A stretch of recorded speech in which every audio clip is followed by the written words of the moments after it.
¿Qué harías si en una tarde tranquila en el Caribe un pequeño barco decidiera avanzar directamente contra uno de los buques de guerra más poderosos del mundo? No era una escena de película, ni un ejercicio de entrenamiento. Era real, capturada por los sensores y cámaras del USS Mason, un destructor de la Armada de los Estados Unidos, construido para la guerra con misiles, no para perseguir contrabandistas. Sin embargo, ese día, al sur de Puerto Rico y cerca de la costa norte de Venezuela, este buque estaba a punto de presenciar algo que ninguna tripulación naval jamás esperaría ver: una pequeña embarcación avanzando hacia él como una bala, y luego desapareciendo en un destello violento. Exactamente, a las 14:17 hora local, el radar de búsqueda de superficie del USS Mason, un ANSPS-73, detectó por primera vez aquel objetivo pequeño y veloz contorneando el borde de las aguas venezolanas. La ruta fue designada Sierra 041. Los protocolos eran claros, practicados y precisos. Primer paso, llamar a la embarcación por radio. Paso 2, intentar la identificación visual. Paso 3, transmitir avisos por la frecuencia de emergencia marítima internacional. Todos los pasos fueron seguidos, todas las llamadas fueron ignoradas. El objetivo no respondió en inglés o español, ni transmitió ningún código de navegación. Simplemente continuó avanzando, zigzagueando ligeramente, pero manteniendo el rumbo hacia el destructor. Ese comportamiento, por sí solo, ya lo clasificaba como de alto riesgo. En el lenguaje de la inteligencia naval, el silencio puede ser tan amenazante como los disparos. Cuando el Mason no recibió respuesta, el capitán del barco ordenó un cambio de postura, armando el cañón automático de 25 milímetros a babor y activando el sistema infrarrojo frontal FLIR. La imagen térmica de la cámara atravesó la niebla y el rocío, proyectando una imagen fantasmal. En las pantallas de combate, 4 firmas de calor humanas, carga mínima, sin marcas nacionales y un conjunto de cilindros alargados cerca de la popa. Para analistas entrenados, aquello parecía incómodamente similar a la carga de un barco de narcotráfico. Pero entonces vino la sorpresa. En lugar de huir, como la mayoría de los contrabandistas hace cuando son confrontados, el barco giró directamente hacia el destructor. La distancia estaba disminuyendo rápidamente: 500 metros, 400. El puente del Mason emitió una última advertencia, por los altavoces en español. Embarcación desconocida está entrando en una zona de exclusión de la Marina de los Estados Unidos. Pare y prepárese para inspección. Ninguna respuesta, ni desaceleración, solo el rugido de los motores fuera borda gemelos a toda velocidad. Dentro del centro de información de combate, los marineros se inclinaron más cerca a sus pantallas. El capitán del barco permaneció calmado, pero el peso del mando estaba estampado en su rostro. Un oficial rompió el silencio. ¿Cuál es el plan si colisionan? La respuesta vino sin demorar. Nos preparamos, luego actuamos. A las 14:21, el MH-60R del Mason, con el identificativo de llamada Romeo 21, despegó de la CAP. Sus cámaras de alta resolución se fijaron en el barco que se aproximaba rápidamente. El video fue transmitido directamente a los monitores de comando del Mason, mostrando la embarcación saltando violentamente en las olas, con la proa levantada, sin banderas de señalización y maniobras evasivas, solo velocidad bruta e intención impredecible. Entonces, el momento que congeló el tiempo, un destello de luz viniendo de la popa del barco, seguido de una nube blanca y una onda de choque que destruyó la embarcación. La transmisión infrarroja del Seahawk capturó todo con perfecta y escalofriante claridad. Una detonación interna, no un ataque con misiles. En segundos, los escombros se esparcieron por el agua como confeti en una pesadilla. El helicóptero continuó circulando, mientras la unidad canina del USS Mason entró en acción, sus planes para abordar la unidad hostil, inútiles ahora. El mar estaba silencioso, excepto por el estático del radio que transmitía los actuales estados climáticos. En el mar, escombros, espuma blanca y residuos. En el aire, dudas. En el momento en que la señal de radar desapareció de la pantalla del Mason, el puente del barco quedó extrañamente silencioso. Solo el zumbido bajo de las máquinas y el ritmo constante de las señales del sonar llenaban el aire. A las 23:11, el radar de búsqueda de superficie del USS Mason, un ANSPS-73, detectó por primera vez aquel objetivo pequeño y veloz contorneando el borde de las aguas venezolanas. La ruta fue designada Sierra 041. Los protocolos eran claros, practicados y precisos. Primer paso, llamar a la embarcación por radio. Paso 2, intentar la identificación visual. Paso 3, transmitir avisos por la frecuencia de emergencia marítima internacional. Todos los pasos fueron seguidos, todas las llamadas fueron ignoradas. El objetivo no respondió en inglés o español, ni transmitió ningún código de navegación. Simplemente continuó avanzando, zigzagueando ligeramente pero manteniendo el rumbo hacia el destructor. Ese comportamiento por sí solo ya lo clasificaba como de alto riesgo. En el lenguaje de la inteligencia naval, el silencio puede ser tan amenazante como los disparos. Cuando el Mason no recibió respuesta, el capitán del barco ordenó un cambio de postura, armando un cañón automático de 25 milímetros a babor y activando el sistema infrarrojo frontal FLIR. La imagen térmica de la cámara atravesó la niebla y el rocío, proyectando una imagen fantasmal. En las pantallas de combate, 4 firmas de calor humanas, carga mínima, sin marcas nacionales y un conjunto de cilindros alargados cerca de la popa. Para analistas entrenados, aquello parecía incómodamente similar a la carga de un barco de narcotráfico. Pero entonces vino la sorpresa. En lugar de huir, como la mayoría de los contrabandistas hace cuando son confrontados, el barco giró directamente hacia el destructor. La distancia estaba disminuyendo rápidamente. 500 metros, 400. El puente del Mason emitió una última advertencia por los altavoces en español. Embarcación desconocida está entrando en una zona de exclusión de la Marina de los Estados Unidos. Pare y prepárese para inspección. Ninguna respuesta, ni desaceleración, solo el rugido de los motores fuera borda gemelos a toda velocidad. Dentro del centro de información de combate, los marineros se inclinaron más cerca a sus pantallas. El capitán del barco permaneció calmado, pero el peso del mando estaba estampado en su rostro. Un oficial rompió el silencio. ¿Cuál es el plan si colisionan? La respuesta vino sin demorar. Nos preparamos, luego actuamos. A las 14:21, el MH-60R del Mason, con el identificativo de llamada Romeo 21, despegó de la capa. Sus cámaras de alta resolución se fijaron en el barco que se aproximaba rápidamente. El video fue transmitido directamente a los monitores de comando del Mason, mostrando la embarcación saltando violentamente en las olas con la proa levantada. Sin banderas de señalización ni maniobras evasivas, solo velocidad bruta e intención impredecible. Y entonces, el momento que congeló el tiempo, un destello de luz viniendo de la popa del barco, seguido de una nube blanca y una onda de choque que destruyó la embarcación. La transmisión infrarroja del Seahawk capturó todo con perfecta y escalofriante claridad. Una detonación interna, no un ataque con misiles. En segundos, los escombros se esparcieron por el agua como confeti en una pesadilla. El helicóptero continuó circulando, mientras la unidad canina del USS Mason entró en acción. Sus planes para abordar la unidad hostil, inútiles ahora.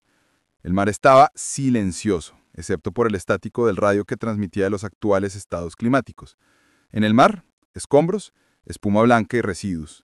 En el aire, dio 2 vueltas. dudas. No hubo respuesta de fuego, ninguna explosión secundaria, solo escombros a la deriva y una mancha de combustible que se extendía. Dentro de la sala de control del Mason, los marineros miraban los monitores en silencio. Lo que acababan de presenciar no era un ataque, era una detonación interna. Ahora venía la pregunta difícil. ¿Qué exactamente había explotado y por qué? El mar aquella tarde parecía engañosamente en calma, como si intentara borrar la violencia que acababa de ocurrir. Pero el USS Mason y su tripulación sabían que las consecuencias estaban apenas comenzando. A las 14:24, el destructor se detuvo completamente con los motores en ralentí, el sonar buscando señales de supervivientes o amenazas secundarias. El retorno del radar, que antes mostraba un contacto brillante y en movimiento rápido, ahora estaba fragmentado. Solo escombros dispersos, manchas de aceite y algunos ecos metálicos balanceándose en las olas. Lo que había comenzado como una intercepción normal de narcóticos, rápidamente se transformó en una pesadilla de política, percepción y derecho internacional. El helicóptero del barco, Romeo 21, sobrevoló el lugar de la explosión. La voz del piloto en el comunicador estaba tensa, pero firme. Detritos confirmados, 4 chalecos salvavidas, ninguno inflado. Posible incendio de combustible aún activo. Se tomaron fotografías de todos los objetos flotantes, fibra de vidrio desgarrada, fragmentos de metal quemado y un gran recipiente cilíndrico flotando en vertical en medio de la mancha de combustible. Al ampliar la imagen a través de la cámara del Seahawk, aparecieron letras negras estampadas. PDVSA, la sigla de Petróleos de Venezuela, la empresa petrolera estatal. Ese descubrimiento lo cambió todo. Si los escombros pertenecían a un barco que transportaba combustible o productos químicos industriales venezolanos, la explosión podría haber sido accidental. O peor aún, el barco podría haber sido un transportador civil atrapado en el lugar equivocado a la hora equivocada. Sin embargo, incluso con el surgimiento de estas pruebas, Washington actuó rápidamente para controlar la narrativa. Al final de la tarde, funcionarios del Pentágono describieron el ataque como una acción legal contra un barco hostil ligado al narcoterrorismo. Reporteros de Reuters y AP News citaron fuentes anónimas de defensa, alegando que el barco transportaba narcóticos y, posiblemente, material explosivo destinado a redes de tráfico en todo el Caribe. Pero dentro del Centro de Información de Combate del Mason, los marineros reprodujeron las imágenes cuadro por cuadro. Los datos revelaron una verdad más fría. Ningún contrabando verificado había sido detectado antes de la explosión. El objetivo no había disparado un solo tiro. La explosión vino de dentro, no de las armas del barco. Esa contradicción entre lo que los sensores mostraban y lo que los titulares afirmaban fue la primera chispa de lo que se convertiría en una tormenta diplomática. Al caer la noche, el incidente se extendió por las redes de noticias globales.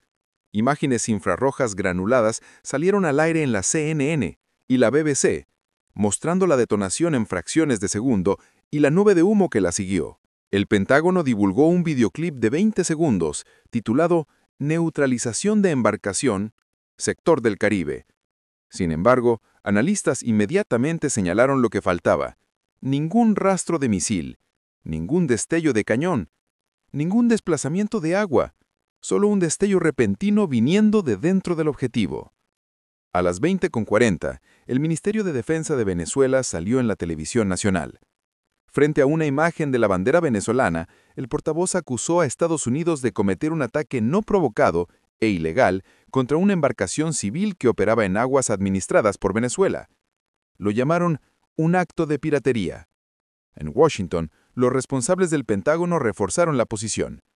La Marina de los Estados Unidos actuó legalmente para proteger sus fuerzas de una embarcación narcoterrorista hostil, afirmó el secretario de Defensa Pete Hegseth.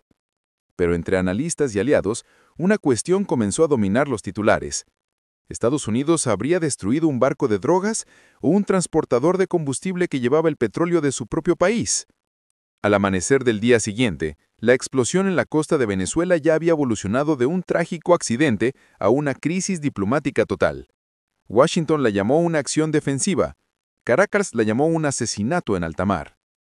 Entre estos dos extremos había una zona gris, peligrosa, donde reglas militares, leyes marítimas y agendas políticas colisionaban como mareas opuestas. A las 9 de la mañana, el presidente venezolano Nicolás Maduro apareció en la televisión nacional frente a un buque patrullero de la Marina venezolana con la bandera del país izada. Su voz temblaba de furia al acusar a Washington de violar la soberanía de Venezuela y matar civiles a sangre fría. Han traspasado los límites, declaró. Estados Unidos atacó a nuestro pueblo, nuestras aguas, nuestra dignidad. En pocas horas, Venezuela declaró emergencia marítima, enviando patrullas costeras y cazas a reyaca a la península de Paraguaná. Los medios estatales transmitieron imágenes dramáticas de marineros cargando munición, presentándola como prueba de que Venezuela estaba lista para defender su costa de la agresión imperialista. En Washington, el Pentágono adoptó un tono muy diferente. De acuerdo con AP News y Reuters, el secretario de Defensa Pete Hegseth afirmó que el Mason actuó bajo autoridad defensiva legal. La embarcación fue identificada positivamente como una embarcación narcoterrorista involucrada en maniobras hostiles. Sin embargo, las mismas imágenes que Washington usó para justificar su posición no mostraron ningún lanzamiento de misiles, ningún tiroteo, ni ninguna amenaza inminente, solo una autodetonación. El derecho internacional es claro en este punto. De acuerdo con la Convención de las Naciones Unidas sobre el Derecho del Mar, UNCLOS, un buque de la Marina solo puede usar fuerza letal en aguas internacionales si enfrenta una amenaza inminente. Cualquier cosa menos que eso corre el riesgo de ser clasificada como uso ilegal de la fuerza. Analistas de Defense News y Jane's Defense Weekly rápidamente señalaron que incluso las propias reglas de combate de la Marina de los Estados Unidos exigen la confirmación de intención hostil antes de disparar o escalar la fuerza. Si la tripulación del Mason no verificó ningún acto hostil, ningún tiroteo, ningún intento de colisión, entonces el evento quedó al borde de la ilegalidad. La expresión acción defensiva legal, escribió el corresponsal de seguridad de Reuters, pudo haber sido usado más para cobertura diplomática que para precisión factual. Funcionarios anónimos del Comando Sur de los Estados Unidos habrían admitido que los datos de los sensores permanecían inconclusos sobre la causa de la explosión, sugiriendo que podría haber sido accidental, una reacción en cadena causada por químicos volátiles o una falla en el motor. A media tarde, el embajador de Venezuela en las Naciones Unidas, Samuel Moncada, pronunció un discurso inflamado ante la Asamblea General. Acusó a Estados Unidos de usar la guerra contra las drogas como una cortina de humo para la intimidación política. Sus palabras provocaron murmullos incluso entre los delegados de naciones neutrales. A puertas cerradas, diplomáticos europeos pidieron discreción, mientras que Brasil exigía transparencia y una investigación independiente. Sin embargo, en los compañeros del Pentágono, los abogados ya se preparaban para el escrutinio. Dentro de la Oficina de Política Jurídica del Pentágono, los asesores comenzaron a revisar los registros de comunicación, la secuencia de enfrentamiento y los datos de objetivo del Mason. Si los sensores del destructor no lograban confirmar una amenaza, los Estados Unidos podrían haber violado técnicamente su propia doctrina, una vergüenza que podría repercutir en todas las futuras intercepciones navales en la región. Y así, lo que comenzó como una persecución de 6 minutos por radar se convirtió en algo mayor. Cuando una prueba a la credibilidad de los Estados Unidos en el mar. De fibra de vidrio se hundieron en las olas del Caribe, el silencio se apoderó del USS Mason. La tripulación miró los escombros flotando a la distancia. Una mancha de aceite brillando bajo el sol de la tarde y 4 chalecos salvavidas balanceándose como recuerdos silenciosos de lo que acababa de perderse.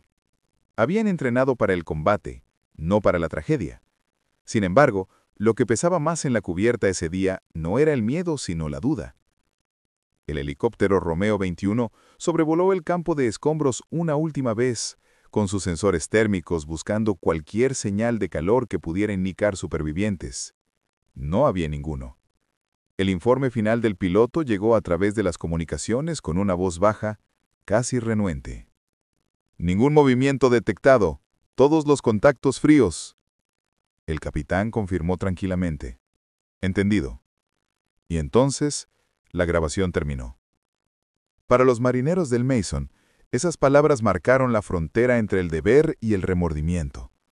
Horas después, mientras el Pentágono realizaba su conferencia de prensa y el gobierno venezolano lanzaba acusaciones, los hombres y mujeres a bordo del destructor se encontraron atrapados en un extraño silencio. Todos los marineros conocían la versión oficial. La Marina había interceptado una embarcación hostil de narcoterroristas y neutralizado una amenaza. Pero todos los marineros también sabían lo que habían visto. Un barco que nunca disparó. Un destello que vino de dentro, y un hombre en la popa agitando los brazos segundos antes de que todo se volviera blanco. ¿Aquello era una señal de rendición o una petición de ayuda? Las imágenes térmicas nunca responderían a esa pregunta. Para las familias de los muertos, no había nombres ni explicaciones. Los medios estatales venezolanos alegaron que las víctimas eran pescadores locales que transportaban combustible para comunidades costeras. Washington insistió en que eran traficantes usando una cubierta civil. Ninguno de los lados proporcionó pruebas, y la verdad se ahogó en algún lugar entre la propaganda y la política. En todo el Caribe, los aliados observaron con inquietud. Brasil pidió desescalada y claridad. La Unión Europea pidió una investigación marítima independiente. Incluso naciones amigas de Washington admitieron en privado que las imágenes planteaban dudas incómodas. El incidente pasó de un éxito operacional a un problema diplomático, un estudio de caso sobre cómo la guerra contra las drogas puede fácilmente confundirse con el propio teatro de guerra. Dentro de la sala de oficiales del Mason, el ambiente era pesado. Veteranos que sirvieron en el Golfo Pérsico o en el Mar Rojo dijeron que nunca habían visto un combate desarrollarse tan rápidamente y terminar de forma tan ambigua. Los marineros más jóvenes hacían preguntas silenciosas que los oficiales superiores no sabían responder. ¿Hicimos lo correcto? ¿Podríamos haberlos detenido? Nadie lo decía en voz alta, pero la verdad no dicha flotaba en el aire. Su misión se había convertido en una encrucijada moral para la propia Marina. Al final de la semana, los cuerpos aún no habían sido recuperados. La investigación apenas había comenzado y los titulares ya estaban cambiando a otros asuntos. Pero para aquellos a bordo del Mason, la memoria permanecería. Un recuerdo inquietante de que a veces, la parte más mortal de una guerra es el momento en que nadie está seguro de quién era realmente el enemigo. Al final de aquella semana turbulenta, el USS Mason ya había regresado a la patrulla de rutina, su rastro disolviéndose en el azul infinito del Caribe. Pero las ondas que dejó atrás estaban lejos de estar tranquilas. En Washington, Caracas y todas las embajadas entre ellas, el debate sobre lo que realmente había sucedido se estaba intensificando. ¿Habría sido un acto de defensa justificado o un error diplomático irreversible? La respuesta, como muchos analistas comenzaron a advertir, podría definir la próxima década de la estrategia naval de los Estados Unidos en el hemisferio occidental. De primera vista, el mensaje del Pentágono parecía simple. El Mason actuó legalmente, bajo órdenes permanentes para interceptar embarcaciones hostiles de narcotraficantes. La operación, parte de Marine Shield, una campaña de los Estados Unidos contra el tráfico de drogas, tenía como objetivo proteger el corredor marítimo entre Venezuela, Puerto Rico y la República Dominicana. Pero cuando las imágenes fueron divulgadas, la simplicidad de ese mensaje comenzó a desmoronarse. Los espectadores pudieron ver por sí mismos que ningún misil fue disparado, ningún tiro de advertencia fue visible, ni ninguna maniobra evasiva del objetivo ocurrió antes de que se desintegrara.